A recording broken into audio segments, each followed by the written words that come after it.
Hey, everybody. Welcome back to a Chit Chat podcast. My name is Guy Magno. I'm your host. We're so thankful to have you with us today. I just got done recording today's podcast with Bob Johnson. Bob served a career in the healthcare field here in St. Cloud at Centricare.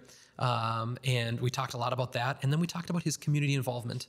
He had a failed retirement out of Centricare, and he jumped in for almost 9 years as the executive director at the Paramount. And so Bob just has a unique view of our community because of some of the ways that he's plugged in, serving on city council and jumping in and serving on different nonprofit boards. And so I thoroughly enjoyed my conversation today with Bob. We talked about our great community and some of the things that kind of bring us together, especially if you like music and theater. We talked about some of that and how those things knit a community together in a really unique way. So we're really excited to have you guys here. Again, our commitment to you is that we are going to release 52 of these podcasts, one every week for an entire year. And then we're going to kind of figure out where to go from there. But we are asking just people in this community that we think are doing really special, really unique things, people who have a unique insight into our community. Some of those people have been here, like Bob, for a while, and some of them are new to the community. But either way, they're people that are in our community that are doing really cool, unique, and special things. So thanks for kind of joining us on that journey. I was even kind of explaining it to Bob before we got going today, but we call it Chit Chat. Because we're not really trying to solve any of the world's problems. We're having a nice conversation between two people that are friends and enjoy each other's company about a community and a town that we love. So we're really thankful that you're here with us on this little dialogue journey over the course of this next year. Thanks for being a part of that. We're really, really excited to see what keeps happening as it grows. So thanks again, everybody. Bob, thank you so much for joining me on the Chit Chat podcast. We appreciate you coming. Well, you're absolutely welcome. I'm delighted to be here. All right. Well, Bob, I'm going to pour us a little cup of coffee. I know that you are a black coffee kind of guy, and this coffee that we have today is from Ethiopia. This is one of my very favorite coffees that I've had. It has notes of blueberry. So this isn't like we've added blueberry to it. Like the coffee itself has these delicious notes of blueberry. Sure. Maybe even if you've ever had like Fruity Pebbles or Fruit Loops, it has like little notes of that. So that's what we're drinking today. It's a really special Ethiopian coffee. Fascinating. Thank you. You're welcome. Thanks for being with us. Okay.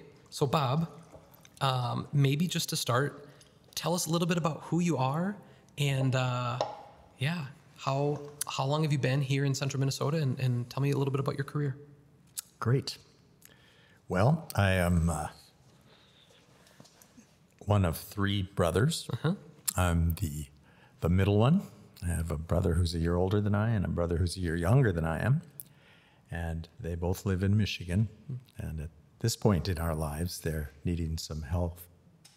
They're having some health issues. So I'm spending 3 to 4 days a month in Michigan for the last 4 years to help them out. Moved to St. Cloud in 1992, January 6th, and have been here ever since. Prior to that, I was in Ann Arbor, Michigan for 21 years. Mm-hmm. I was the director of the Michigan Heart Institute at St. Joseph Mercy Hospital. And when we moved, obviously my wife and family came along, and we had one daughter who was a freshman in college at that time, one who was a junior in high school and one who was a freshman in high school, and my son was in the 5th grade. So it was a transition of 3 of us and then the other 3. Yeah. Yeah, it was interesting. What brought you here to central Minnesota? Primarily the job. Okay. The organization that I had worked with for 21 years was reorganizing, downsizing, and there were 2 things that happened. One is that when a big healthcare organization like that reorganizes, you have the option of not paying Social Security for 24 months. So if you're young enough, that's money in your pocket. Yep. The other was that my job was going to change, and I wasn't really interested in working with the person that was going to be my new boss. And thought, well, we'll just have an adventure. So I did a national search and had an offer in Colorado and one in northern Michigan and one here. And so I took this one. Great. Partly because St. Cloud looked a little more like the environment that my kids were used to. Okay. I didn't want to change things up too much for them. Wonderful. And it looked like a great opportunity, which in fact it has been. Yeah. And how many years were you there? In Ann Arbor? No, here in your. Oh, okay. I came to start what is now the Central Heart and Vascular Center. Yep. I started in January, and in July we named it the Central Minnesota Heart Center. And then in 1995, Centricare became incorporated with that name. So it's now the Centricare Heart and Vascular Center. So I was with them for 23 years. I left January of 2015. Yeah. Yeah. And then I remember when you retired, and you stayed retired for how long? You mean from Centricare? Yeah. A weekend Okay. And then on Monday, where did you end up? at the Paramount Center for the Arts, right? Yeah. Yeah, it was a short retirement. My first retirement failure. Yeah. I've had another one Yeah. since. Yeah. But And so for almost a decade, you were the director or the executive director at the Paramount? nearly 9 years. Okay. Yes, nearly 9 years. Great experience. Yeah. Yeah, and I loved my work in healthcare. Yeah. 44 years was quite the commitment. And, but you know, every job has its issues. But generally speaking, I just loved being there. And I used to think about it in this way. As an administrative director, I'm not touching any patients. So therefore, I better be doing something to help the people who are touching patients. Yep. And I think that's the key, is caring about all those folks who are Serve really those who working. serve. Yep, Yeah. exactly. Yeah, that was great. That's great. So, I think over the years, Bob, as you and I have talked and communicated, I think there's this interesting thing because you came here. Like, I was basically born and raised. I guess I wasn't born here, but I was raised here ever since I was a really little boy. And so, like, the only thing I've ever known is Central Minnesota. And some of the conversations that I've had with you, I think it's interesting because so much of your formative years and even like an important part of your professional life was spent not in Central Minnesota, not even Minnesota at all. And then you came here. And so, like, in one regard, it feels like you have this kind of neat perspective on our community as an outsider because so much of your formation happened outside of it.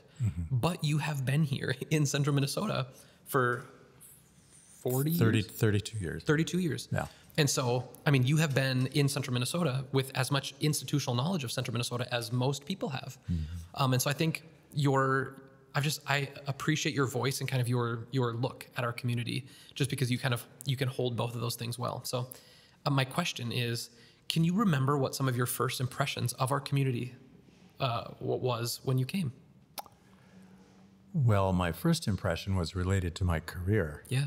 I looked at the fact that St. Cloud Hospital was a growing enterprise. Most of the specialty services came out of the Twin Cities at that time. And I saw this as a real opportunity. The job that I initially applied for was manager of the EKG service. And I said, how about director of cardiovascular services? And then 6 months later, executive director of the Central Minnesota Heart Center. Wow. And the vice president who hired me agreed with that. Yeah. You got to sort of create your own work, if you will. Yeah. So that was one impression, was that there's opportunity here. Then having lived in St. Cloud for a little while, I quickly came to realize to some degree that it's the best kept secret in Minnesota. Yeah. We have the Mississippi River. We're kind of a gateway to the north. We have easy access to the Twin Cities if you want to go to a Timberwolves game or a Twins game. Go Wolves. Exactly. And go to the theater. Yes. But at the same time, St. Cloud was on the cusp of having some of that stuff itself. Not that we'd ever have national baseball or hockey or basketball teams, but there's great potential. And that was interesting to me.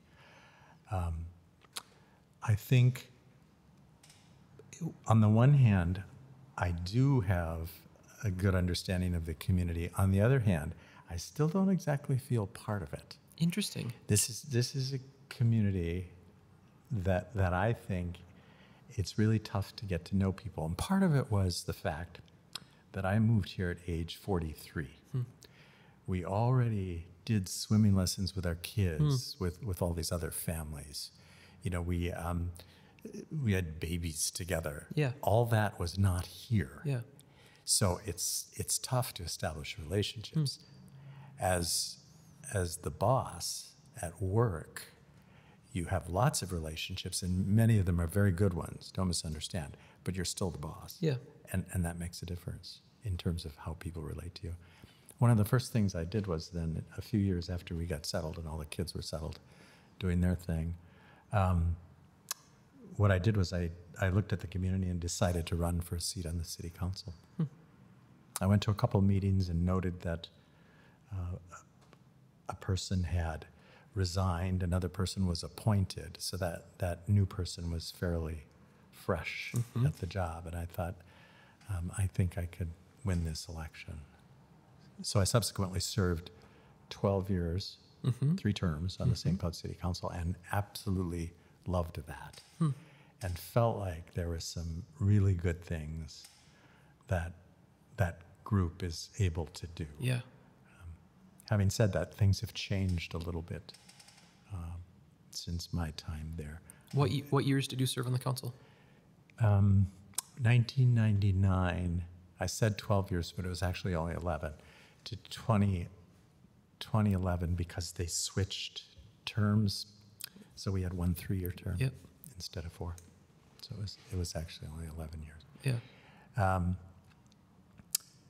Yeah, it was a good time.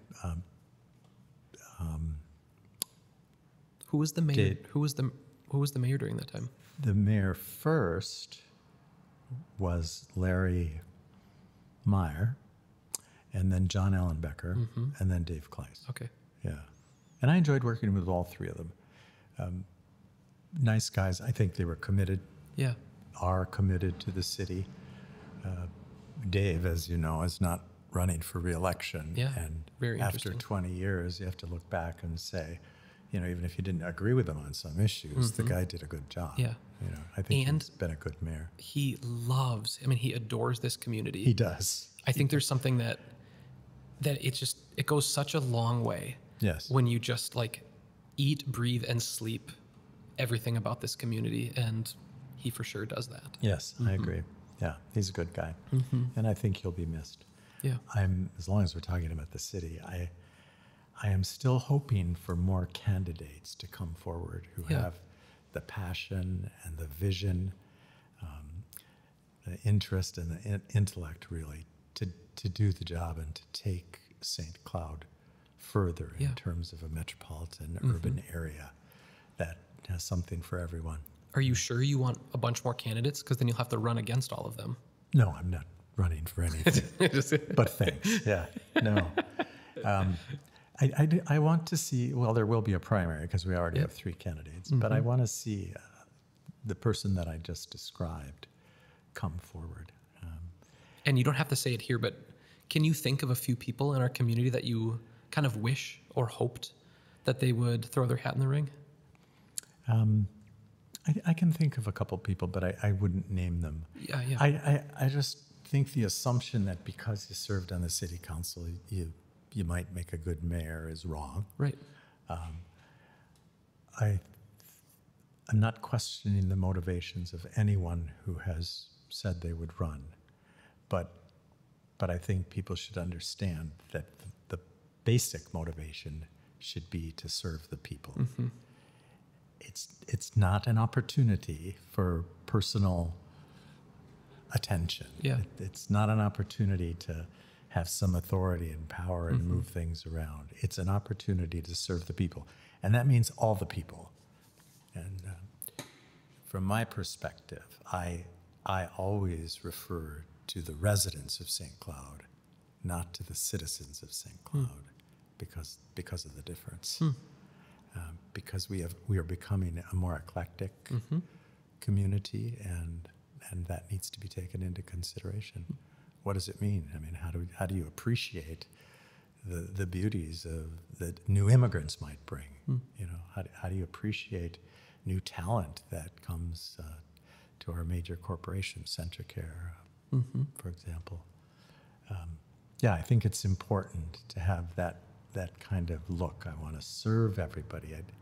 I don't have anything to gain from this position except the betterment of the lives of the people who live here. Yeah.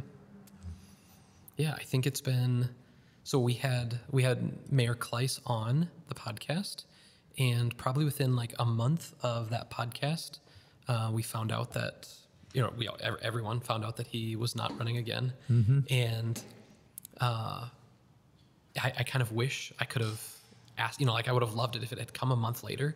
I'd have loved to maybe ask him a few questions about, a little bit more of that. Sure. But it'll be really interesting to watch in our community who come, kind of like who throws their hat into the ring. What is their position and stance on how do they think that St. Cloud could be better, and how can they be a part of making St. Cloud better?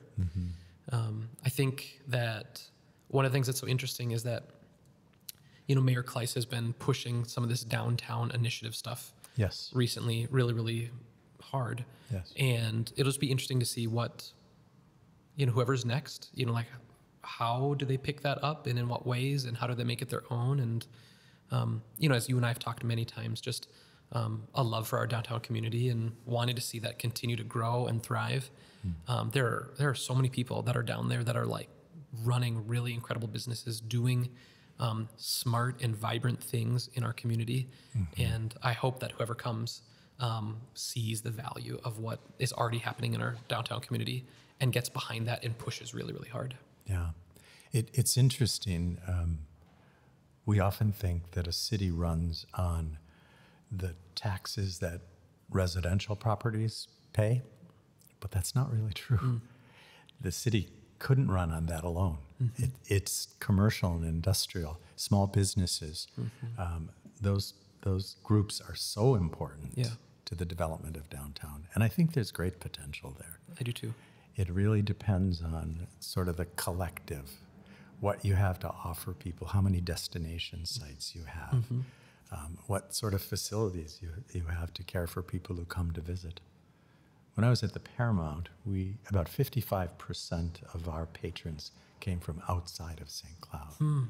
And a person coming from the outside spends significantly more than one of us who might live here, over and above the ticket to the show. And so we want more people to come here. And we want to have amenities for them to experience and destinations.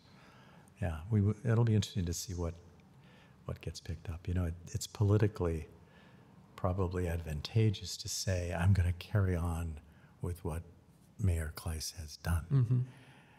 But you also need to be independent of that and have new and different ideas, build on some of those things, but not necessarily latch on to everything. We need investment in downtown significantly. Well, I'm eager to watch what happens in the next few months. Obviously, we have a big national election coming up, but I think I'm more interested, or as interested, in just seeing what happens locally here. And it feels like an interesting time for our community that hasn't come around in 20 years. Well, and the wisdom in that is that it's local government that really determines much of your life. Not necessarily national government. Local government can run a road through your house. Right. So this just in, a plug from Guy and from Bob. Make sure to go vote. Really? This election cycle. Absolutely. Vote in the primary. Yeah. For sure. Because you will have some choices there. Okay, so Bob, in what ways have you seen our community kind of grow? And I guess that could be some of the challenging ways that we've grown, but I think I'm more interested, like, how in the 34 years that you've been here, how has our community improved and how have we gotten better? I think from an infrastructure perspective, population growth, I think the city's done a nice job with roads and bridges and that sort of thing. I think more importantly, organizations like Centricare have really developed exponentially. I mean, when I was at Centricare, I want to say we had about 8,000 employees. Now they're at about 14 or 15,000. And was that when you started at Centricare or when you ended? That's when I ended. How about when you started? Oh gosh, I don't know. It was primarily St. Cloud Hospital Yeah. at that point. So I don't remember exactly what the numbers were. But Centricare has done just a wonderful job in providing excellence in healthcare. And I'm biased. I mean, I worked there. But also high-paying jobs. And recruiting specialty physicians and technicians and nurses and nurse anesthetists and folks who are really contributing to the community by day, and then those same people are wanting the community to do better in the evening too, and they're out there at the bars and restaurants and the theater. One of my experiences, of course, is being at the Paramount for 9 years, and I know in the years between 2016 and 2019, we went from 72,000 patrons to 104. 30, almost 30% growth. Then, of course, we had this international pandemic, which got in the way. But it's sure did. coming back. Yeah, it did, didn't it? It's coming back. People are coming back. There are some folks who will not return. But the numbers are, I meet with the current executive director on a regular basis, and we chit-chat about stuff. And they're doing well there. But that's just another example. We have offerings here that in the past people would have to go to the cities. Yeah. When we had Winona Judd on the stage a number of years ago, it was easy to sell it out because people didn't have to drive to the cities and park to hear her. Yeah. They could do it at the Paramount. Stay home. Yeah, it was good. So I think those kinds of things. And then I think of groups like Viking Coke and Burnix, Wolters Kluwer. I think about the airport. We don't have all that I think we could have in terms of flights in and out of St. Cloud. Regional airports, I think, are going to be much more significant in the future, particularly as jet engines get smaller and it's cheaper to fly from one little place to another little place. Yep. I think we'll see some things happening there. But I think we've kept up with all of that. Like any other city, I think we've managed. The struggles, of course, are with enrollment in colleges and universities. We're seeing it at SCSU, St. John's, St. Ben's. It's really, really a challenge. Yeah. And that'll get sorted out as people attempt not to be all things to all people, but try to focus and specialize. I think that'll make a big difference. Things like the technical school are a great advantage to a place like St. Cloud. Yeah, and they have, they have continued to grow in enrollment, and they have. Part of me kind of loves that. I have a pretty open hand when it comes to thinking about education, and when I was in high school, it was the only option, the only kind of approved option. It felt like, and my parents weren't like this, but it just kind of felt culturally that the option after school was to go to a 4-year school. It was this value was placed on it at such a high level that if you didn't go to do that, it felt like maybe a failure or something like that. And I think as we've seen some of the shifts in those tectonic plates of education, that as a culture, we're getting a lot more open-handed with how we actually think about education. And I think these trades programs and community colleges, I think, have been huge winners in that, because they're just saying hey, we've been here this whole time with these really great career opportunities for people that maybe aren't interested in a 4-year traditional undergrad. Sure. And again, for the students that are they want to do something where you need that piece of paper, I'm all about that. I mean, 4 of my very favorite years of my 38 years of existence were my 4 years in college. Some of my closest friends, and I just loved it. Absolutely loved it. Yeah. But at the same time, it isn't for everybody. And so I've loved watching these people jump into careers through trades and community school education. And so it's been fun to watch St. Cloud SCTC, St. Cloud Technical and Community College, grow in the way that it has. I think it's been really cool. I agree with you. And the fact is, none of us could live without all those trades. No, they're you can't call a absolutely doctor essential. when your toilet's leaking. Yep. That's not going to help. Yep. Yeah. Every time an electrician comes to my house to like do something, I'm like, I'm so thankful I'm not electrocuted right now, because I need your skill set and your expertise to keep me alive and keep the lights on. I'm fortunate. One of my son-in-laws is an electrician, and So if you need some help, hang a chandelier or two, or change ceiling lights, but I don't go beyond that. I call him for the important stuff. Yeah. For the same reason I don't want to die. Yeah. Yeah, that's great. Like when you look at kind of the landscape of St. Cloud and Central Minnesota, what do you think some of the pillars of our community are? I can imagine you would say Centricare and healthcare. I mean, we have for the size of our community, we have such a robust healthcare network.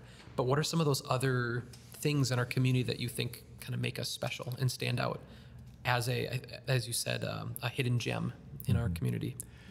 Well, I think it comes in many forms. We've talked about education.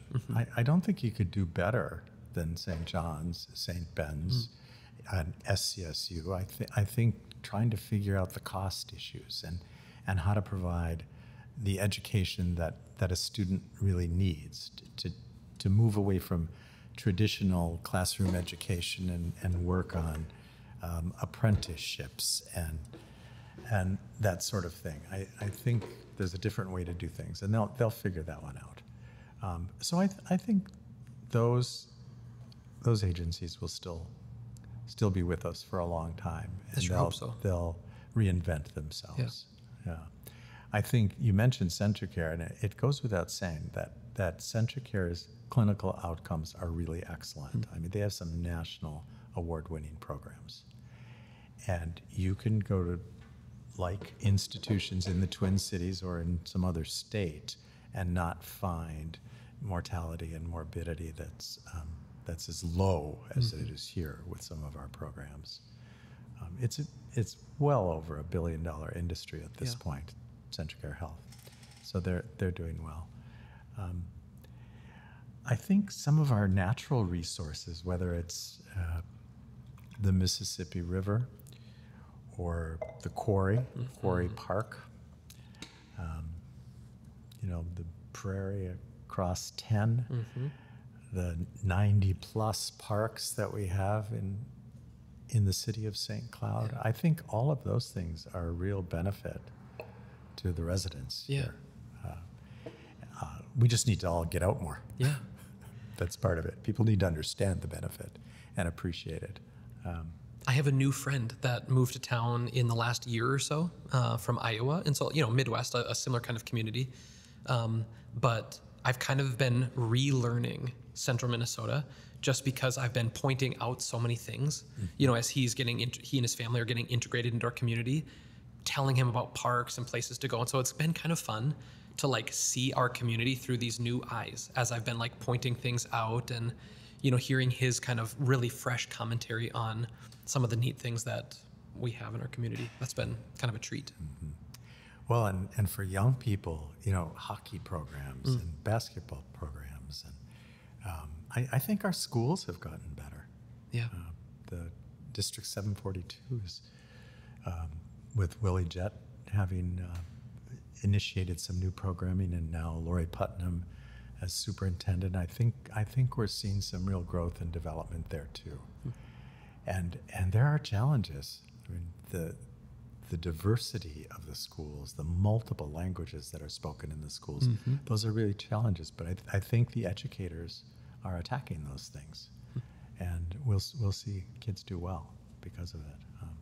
And then we also have options for private schools, which is good. I know we're part of the Cathedral community, and we have Catherine Drexel, which is a darn good school. Yeah. And there are other options like that around. So one of the things that impacts whether or not something is a gem or important is if people have some positivity about it. If your view is to look at something and say, oh, this is okay, but then you're not really engaging fully. A good example, when River's Edge was built, I've heard people say, "Oh, good, another white elephant that'll never get used." Well, that's not how you approach that. You know, it's a beautiful building. It brings a lot of people to town. It's an opportunity for employment for us, for residents who are here. And we have to start thinking about things a little bit differently. But it's in our nature, I think, to see the things that could be improved instead of to be having pessimistic a little bit. gratitude for what we have. Yeah. I think that's just sort of human nature. And I have to remind myself not to be that way. Yeah. I think there are different kinds of people in the world, and my disposition is that I'm a yes. Like I kind of start as a yes, and I have people that I adore in my life. Their kind of initial disposition is no. Yep. I don't think there's a right or a wrong. Yeah. If I just left to my own devices, I would say yes to everything. Yeah.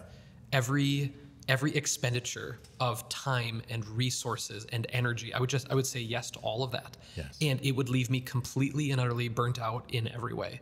And then I wouldn't be productive, right? Yes, I agree. And if your initial disposition is also no, I think you can be overly hesitant and not jump in. And I'm so thankful that by God's grace, I think I see this thing, but my wife, her kind of initial disposition about things is she's more kind of wary about things. And so it's my job. Like I push her a little bit, like, "Hey, sweetie, this is okay. We can jump into this." And I'm so thankful for this. She's like she can be reins for me on saying, like, we don't have to say yes to all of those things. We don't need to jump in that kind of way. Good balance. But that thing for sure plays in our community too. People who probably say yes too quickly and jump in and maybe spend community resources, whether that's time or money or whatever, in ways that long-term aren't helpful. And then there are people that sit on their hands too much and say, like, it's not going to be good. It's not going to be right. And then you end up not jumping in and not contributing. Yeah. And so how do you find that balance between pushing and being a part of something that's meaningful and helpful without breaking the proverbial bank, literally and figuratively? I think that's right. And you have to be willing to make a mistake. Yep, absolutely. To take no risk gets you nowhere. Yeah. You have to try new and different things. I don't know who those people were who decided to close St. Germain and do the Ring Road thing downtown, but they can't be blamed. They tried something. It worked for a while, and then it needed to change. Yeah. And that's okay too. I think change is a good thing. So. I think it's incredible when the being able to admit that you've made a mistake thing. I think as a culture we don't do that well. I don't even know if that's a Central Minnesota thing or just like a human condition, but that the kind of humility that it takes to be able to like look someone in the eye and say like, "Hey, I'm sorry, I made a mistake on that." Yep. We just don't do that well. And when you come across someone that actually does that, sometimes it's just like I can just be floored by it. When you come across someone who has the humility enough to say like, that idea that I tried, that thing that I pushed for, that thing that I did, it didn't work, and I'm sorry about that. Yeah. I trust that person. I think the interesting thing is like I think there's some self-preservation that could kick in there. You don't want to admit that thing didn't work because you don't want that negative association, right? Like, oh yeah, I'm admitting that thing didn't go well. Those people that do that kind of thing, I have such a disproportionate amount of trust for those people that are able to do that, rather than everyone just kind of like knowing, oh yeah, that thing didn't go well, but we're not going to talk about it. So those people that are able to do that thing, they feel special. They feel like national and local treasures, and we should hold those people up on good high pedestals. Those people with humility and insight like that. Well, and learn from those experiences. One of my own experiences in healthcare was kind of interesting. I led the Heart and Vascular Center, and there are multiple programs at Centricare, orthopedics and mother baby and the cancer center. I think I was the first person to lead who wasn't a nurse. Really? And quite frankly, took a little flack for that. But my position was, I have 250 or 300 nurses working with me. Why would I not rely on them? Yeah. I can't do it all anyway, even if I was a nurse. Right. But if you have this mix of talent and information, you put it together and you come out with a much better product. Yeah. And I think we're all over that at this point. But through every occupation, there's those kind of barriers, I guess, that get in the way. Yeah. One of my friends, who I think is an unsung hero to some degree, is John Mahold, who's a cardiologist in town. And John came to St. Cloud. He was born here, but he came back to St. Cloud in 1983 to practice cardiology. And all his friends said, you should not do that. You won't make any money. A year from now, you'll be going to the Twin Cities to work with another group. Well, he was busier than possible in that first year and grew the program to a great degree. It was in 92 that we established the Heart Center, but John, recruited other physicians and other people and helped make it what it is. Said to people around him, we can do this. Yeah. And, in 1988, I want to say, they did their first open heart surgery there. Wow.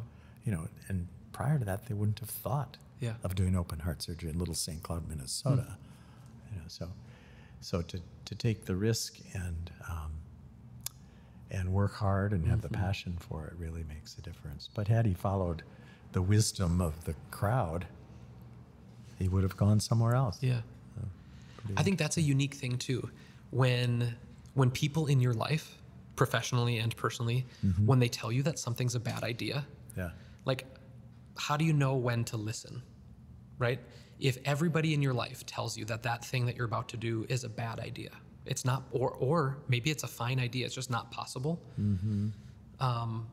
There could be wisdom there. Like, if everyone is telling you, don't waste your money on that thing, don't try that thing, that could be that you should listen.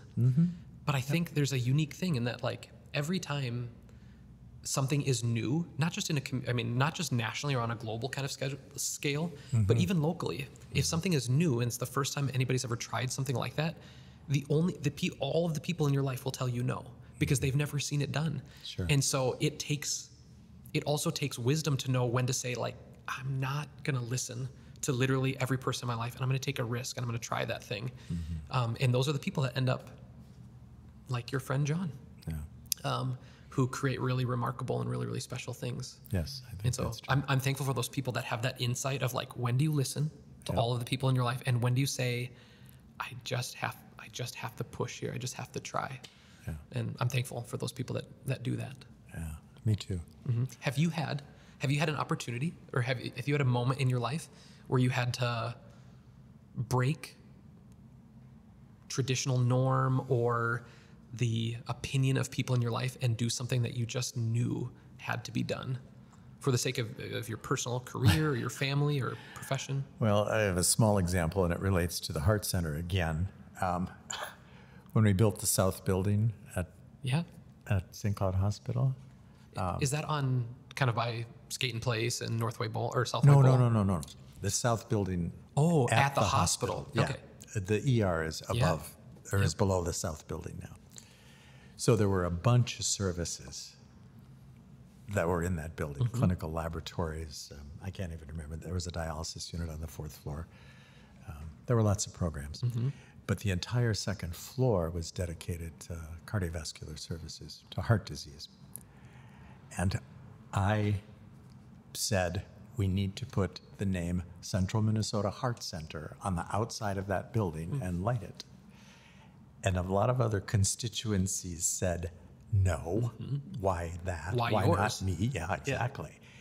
Because, wisdom will tell you that heart as a specialty is one of the more dominant ones. And if you want to be known, you better get your name out there and have people see that there's a place associated with this program. And so, I got a few nasty notes from people and that sort of thing. But it was the right thing to do. And it created a sort of perception that this thing is bigger than what it actually was at the time. Do you remember when Zapp built the bank downtown and they put Zapp Bank on it? The one that's now Falcon? The big glass one? Across the street. Oh, yeah. Yeah. What is now Wells Fargo? No. Okay, then I don't know. U.S. Bank. It's currently U.S. Bank. Okay. Okay. The Zapp family built the building. Okay. With 7 or 8 stories, whatever it is. They were a small bank. They built this huge building, but it became, what they wanted it to be. The recognition came with it. There's a Kevin Costner baseball movie. Oh yeah. If you build it, Field of Dreams. If you build it, they will come. That's right. That's right. There is that. Yeah. Even forever people said that it was impossible to run a 4-minute mile. Right? Like if you were a young runner and you just like, I want to be one of the best runners that's ever done it, maybe the best. You're like, I'm going to go after that thing. And if everyone around you, not just around you, but in the entire world, every scientist is saying a human body can't actually move in that kind of way, that would have never happened before. Yes. But I mean, you can't even get anywhere close to like sniffing important competition if you can't run a sub 4-minute mile now. And was at one that point, Roger Bannister? I think. I don't remember who. I don't remember It who. was Roger Bannister. Yeah. And now I wonder, can anybody look it up? What's the fastest 1 mile time? I'm gonna guess 3 minutes and 40 seconds. Yes. 3:43. There you go. Yeah. Fairly close. So yeah, 17 seconds. So like it went from it's not possible to run sub 4 minutes to now the world record is 17 seconds under that. And the record? Wow, it's fascinating. Yeah. Well, neat. Bob, another question for you. In your nearly decade at the Paramount, which is one of, I think, the most special buildings in our community, buildings and organizations. I do too. The story of it is so remarkable. If any of you haven't had the opportunity to go and tour, just take a look inside the Paramount, 10 out of 10, you should go and do it. Besides the fact that it is, no matter what community you're in, it's a really gorgeous building with neat history. It's ours. Like it belongs to our community, and you should go and experience that. I had a conversation with a friend recently, and she said, I've never been in it before. And I was like, you have to go. Yeah. But it's just, I think it's such a special piece of our community. And just what, do you have maybe a highlight or two from your career at the Paramount that you'd like to share with us? Well, I think there are a lot of highlights. The first thing I'll share is that the staff there is really strong and they're committed. Those folks are working for a pittance because they love the arts. And I did the best I could to raise wages in the time that I was there. And now, I want to say in 2015, early in that year, when I started, they were making $8 or $8.50 an hour, maybe hospitality people or box office associates. And now the minimum there was 15 when I left. And everyone else went up commensurate with that, which is really important. Art isn't free, and artists should be valued, and the people who support those artists really should be valued. So, one of the things that I can say that I'm most excited about was I had a good team, and they're still there. The majority of them are still there, and should really be highly appreciated by the community. The building itself is 103 years old in December, now this coming December. We celebrated the 100th anniversary during COVID. Sad. Yeah, but it worked out okay. We still did what we needed to do. We put that glass and steel sculpture out front to commemorate that event, and we did a little brochure about the history and tried to do some things that were valuable in a time when everyone was pretty much staying home. But I guess the real highlight happened even before me, and that was that when 50% of the people in town wanted to tear it down, the other 50% won. Yeah. And they saved a 1921 building. There's a lot of great history there and spectacular musicians. Here in central Minnesota, we have a real musical community. There are artists playing practically every night in local bars and restaurants, and they're people who have really honed their craft. They've studied hard, they've worked hard, and they're putting out a good product. It's not all just natural talent. Yeah. It's a lot of work. You know, what is that? Is it Blink? Matthew Gladwell's book, Blink, where he says that most people... Oh, Malcolm Gladwell? Malcolm Gladwell, Yeah. excuse me, yes. Most people, before they're known, have done what they're doing at least 10,000 times. Right. You know, Tiger Woods played 10,000 rounds of golf. The Beatles played 10,000 gigs. Whatever. 10,000 hours for 10,000 hours for mastery. Yeah, right, something like that. Yeah, but my point is that it's not all natural talent. Right. And there are people in this community A 20-year working instant really success. hard. Yeah, yeah, exactly. Yeah, and I'm excited about that, and I'm excited about the fact that people are taking advantage of it. Yeah. And it's not just the Paramount; it's Pioneer on Fifth, and now the Gnarly Bard downtown, and bars and restaurants have trios or duos, or the St. Cloud String Quartet plays on the second Saturday of the month at Jules, and there's a whole different genre of music that people love and enjoy, and it's good. It's good for the restaurant, and it's good for everybody to hear. I remember my first experience. Can you remember your first experience at the Paramount?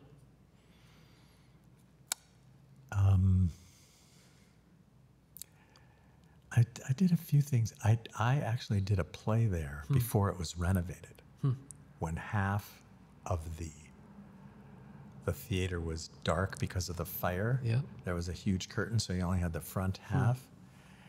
The play was Into the Woods with a group called Searchlight, I think was the company. And we did the play. At one performance, the fire alarm went off, and we all had to leave and come back.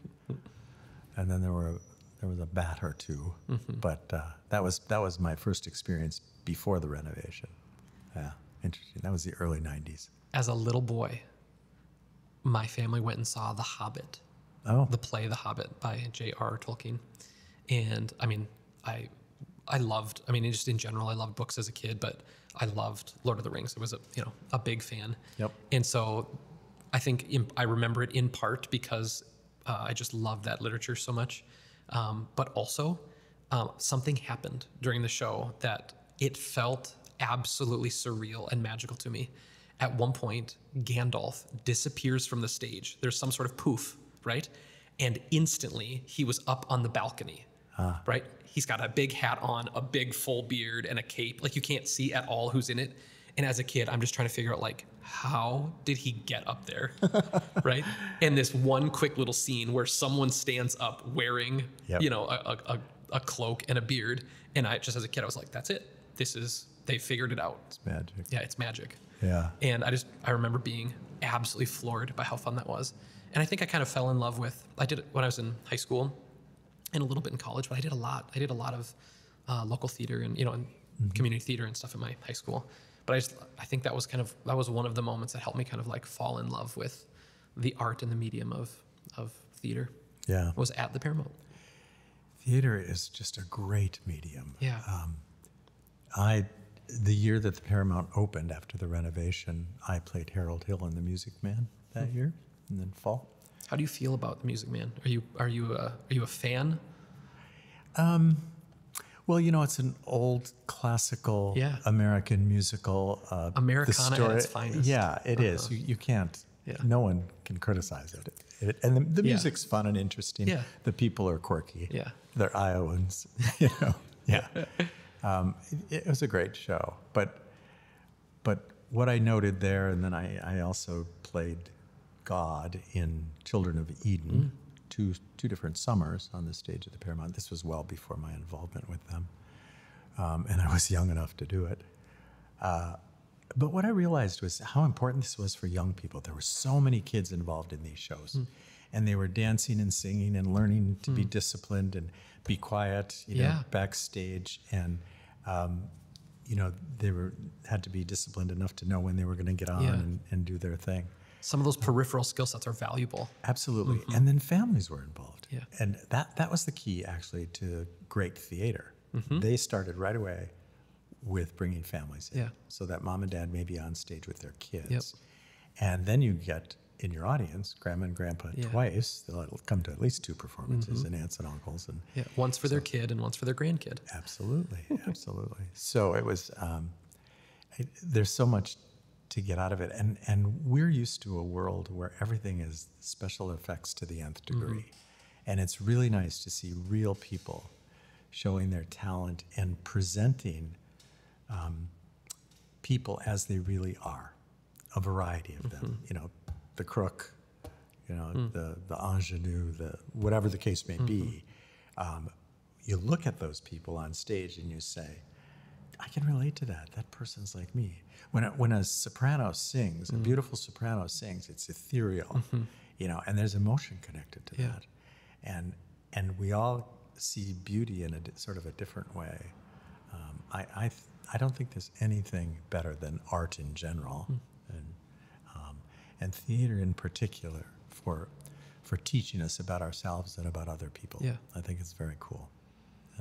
As a little boy, I sang in the St. John's Boys Choir. Oh, did you? And then pursued, I mean, all the way through high school. You know, it was any choir and any band I could get my hands on.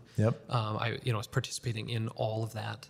And then I wanted to be a college choral conductor in college, and so I pursued music through college. But I think that in my time singing in choirs, all of my formative years, I was in 5th grade when I jumped into the boys' choir, and then singing really rigorously from 10 through graduation at the age of 23 years old. There is something about the way you have to work together. Like, if you're going to have a good product, you have to set yourself aside, and you have to do what's right for this group. And I think that's it's one of these sweet benefits about things like plays and musicals and bands and choirs, because you have to work together. Otherwise, the product isn't good. The final outcome isn't good. And I think it is so valuable, and I hope and want more young people to stay involved in stuff like that. Again, not just because singing is fun, and I think it's good for your brain, but some of these other peripheral things that come with that, I think are really good for our people and our communities and our society. Yes, I think it's true. Working together is essential. I mean, if you're in the bass section of a choir and you're not listening to the guys around you, it's not going to be a good product. You're going to be too loud, too soft, too whatever. You need to blend. And blending is what we really should be doing in a lot of areas, figuring out how to use our talents, put them together. And every once in a while, there's time for a solo. There is. Every once in a while, and it's good that people can stand out. But that's few and far between in comparison to just like picking up your chunk of the rope and pulling and being a part of the community. And that's great. Well, sweet. Bob, I'm so thankful that you came and joined us on the podcast here. It's a treat always to talk to you. I remember when I pitched the idea, you and I were sitting in the sauna. We ran into each other at the Y. That's right. And I said, hey, Bob, I like talking to you. Would you think about coming on our podcast? And you were gracious and willing to do it, so I appreciate that. But as we kind of close, one of the things that we always close with, this is this section of our podcast called the unpaid advertisement.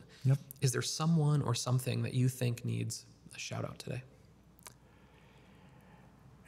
We've talked about a lot of agencies in the community, and I think the ones that probably get the least recognition are people like Place of Hope, the Salvation Army, Church of the Week, folks who really are doing very good work that doesn't get recognized often. And I would just like to honor those groups and the various churches of every ilk who are there to serve people in the community. because I think that's fundamentally what it's about. It's not about me and you. It's about having the wherewithal to know that we want the whole community to be strong, and we have to help those who need the help. So wonderful. yeah. And my unpaid advertisement for today is for a musical piece called Symphony of Sorrowful Songs by Gorecki. Gorecki is spelled Goerki, I think.